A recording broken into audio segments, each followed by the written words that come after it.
Thank you, Mr. President. On September the 5th of last year, President Trump announced the repeal of the Deferred Action for Childhood Arrival program, known as DACA.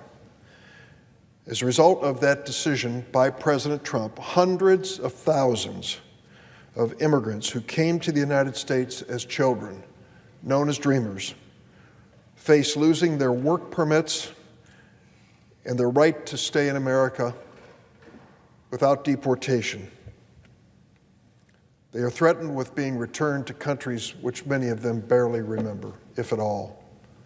You see, these Dreamers were brought here as children, infants, toddlers, young kids, brought here by parents to America, and they grew up here.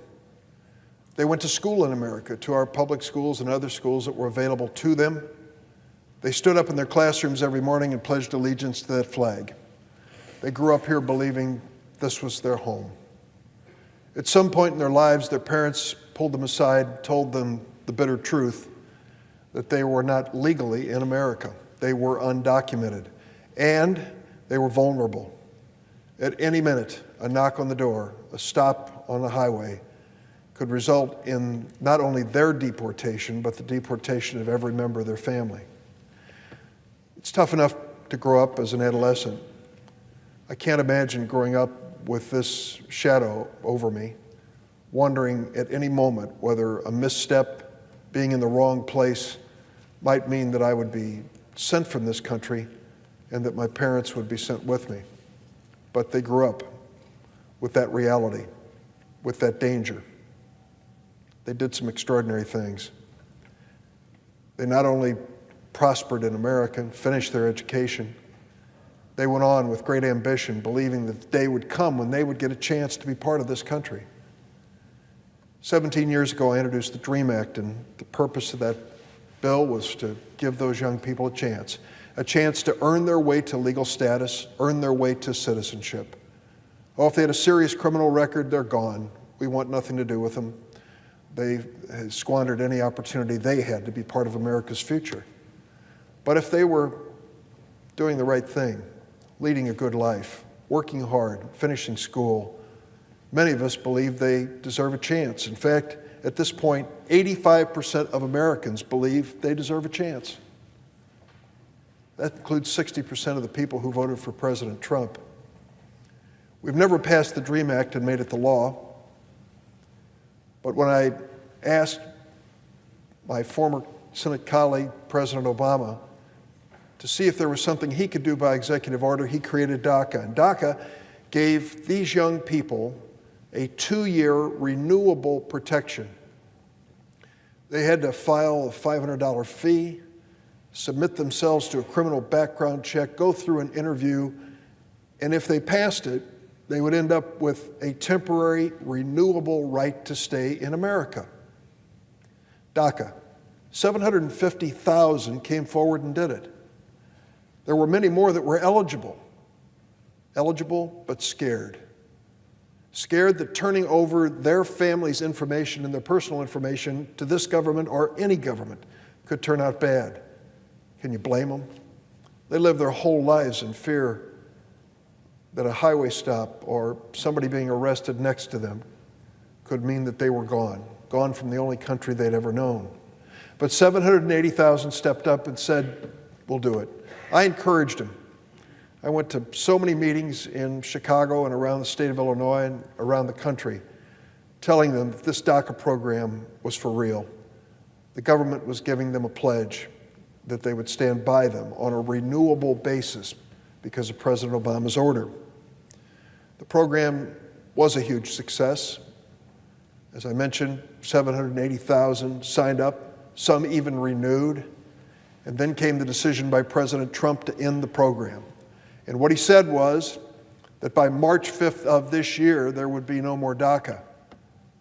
Those who were protected could play out their temporary protection, but no renewals. And that's where the issue stood for the longest time. Many of us decided that we needed to do something about it and to accept the president's challenge and create a law which would provide protection for these young people. Senator Lindsey Graham, Republican of South Carolina, Senator Jeff Flake, Republican of Arizona, Senator Cory Gardner, Republican of Colorado, Senator Bob Menendez, the Democrat from New Jersey. We came together. We came together and decided on a bipartisan basis to draw up a bill to try to solve this problem, be fair to these young people, and give them a chance to stay in America and earn their way to citizenship. When we proposed the bill to President Trump, he rejected it. In fact, he rejected 6 different bipartisan proposals to solve this problem. And so the deadline was looming and passed last week on March 5th, and the program by the President's proclamation was finished.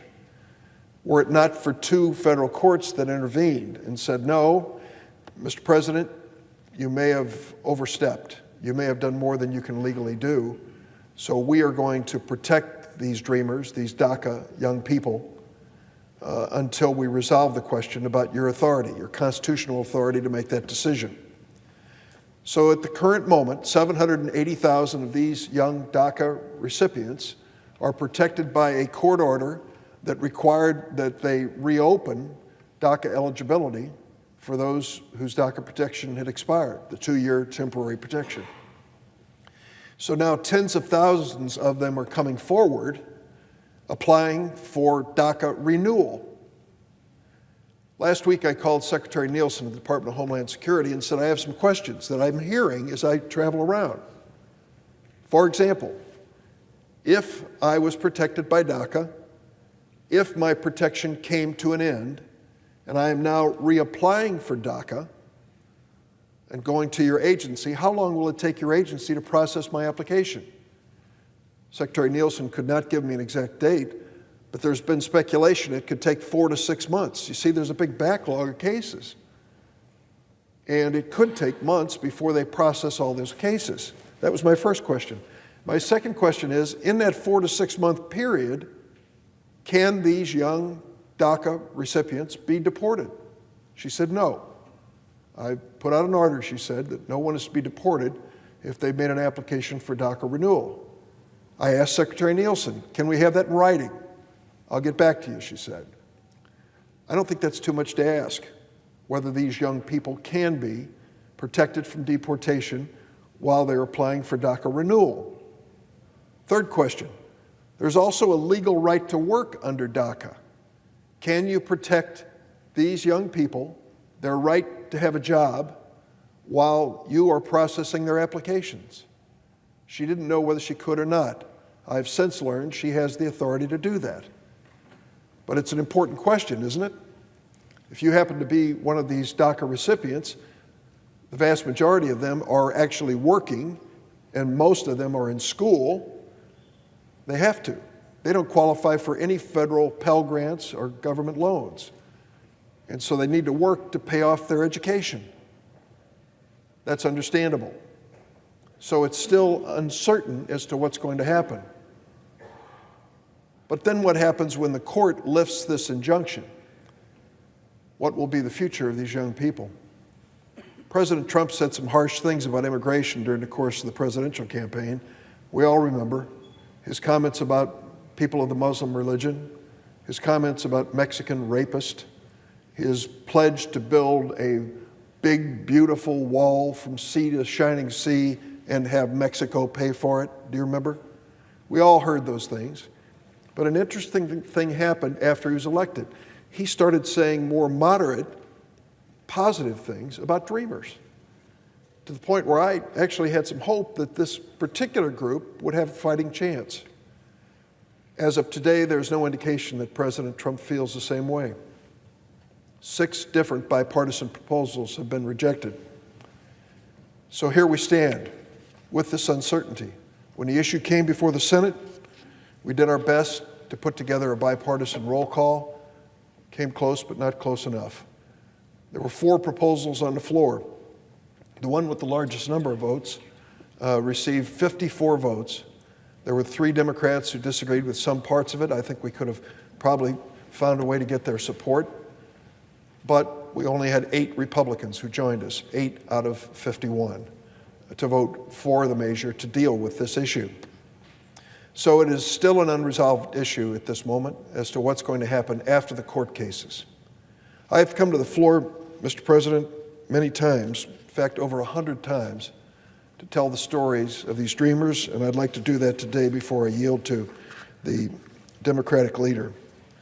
This is Maria Torres Mendoza. Maria is the 111th dreamer that I have featured here on the floor of the Senate. She came here to the United States when she was 5 years old from Mexico, grew up in the state of Washington. Her family didn't have much money, so she worked pretty hard. She used to deliver newspapers. She delivered 100 newspapers before school each morning. She worked odd jobs, shoveled snow, cut grass. When she was in high school, she worked as a server in a restaurant every night while she was still going to school, kept up with her studies, and delivered the newspapers in the morning. You can tell Maria is not a lazy person. Because of her family's financial struggles, despite her best efforts, her family was homeless for some time. Through it all, she was an excellent student. And despite her family difficulties, she graduated from high school with a 3.8 grade point average. She didn't believe she'd ever make it to college, but she did. She was accepted at Washington State University, Tri-Cities. She's a senior now, and this spring she'll graduate with a bachelor's degree in mechanical engineering and a minor in computer science. Currently working as a student engineer at ATI Titanium and Specialty Alloys, a specialty parts manufacturer. Her main project is creating a system to facilitate the usage of auto CAD drawings and manuals for engineering and maintenance. And I hope none of my colleagues ask me to explain what I just said, but it sounds like pretty important work. What's her dream? She wants a master's degree in engineering. She's particularly interested in nuclear power mechatronics, the technology that combines electronics and mechanical engineering. Maria wrote me a letter, and here's what it said. DACA is a whole world of opportunity for me. If DACA were to be taken away from me, all my hard work would not count. I want to see the results of my hard work, and I wouldn't be able to do so without DACA. Would America be a better place if Maria was asked to leave? Would we be a stronger nation if we took this young girl's amazing energy, her academic accomplishment, and her dream and drive and sent them back to Mexico? After all these years of education and hard work, 2 jobs at a time when she was in high school, is there any doubt that this young woman is going to be a spectacular success in life? That's what this comes down to. Real human beings, DACA recipients, protected by that executive order of President Obama, who are now under the threat of deportation because of President Trump's decision. It is a test of who we are as a nation, whether we believe in fairness and opportunity, or whether we're going to walk away from our legacy, this nation of immigrants. I stand before you proudly, the son of an immigrant to this country. My mother came here, brought here when she was 2 years old from Lithuania. And here her son stands as the senator from the state of Illinois. That's my story. That's my family's story. That's America's story. It's time for us to remember Maria and the hundreds of thousands just like her who are asking for a chance to be part of our future. Is it possible, Mr. President, that with all the things on your mind, you've forgotten DACA and the dreamers? We need the President to step up and lead. Mr. President, I yield the floor.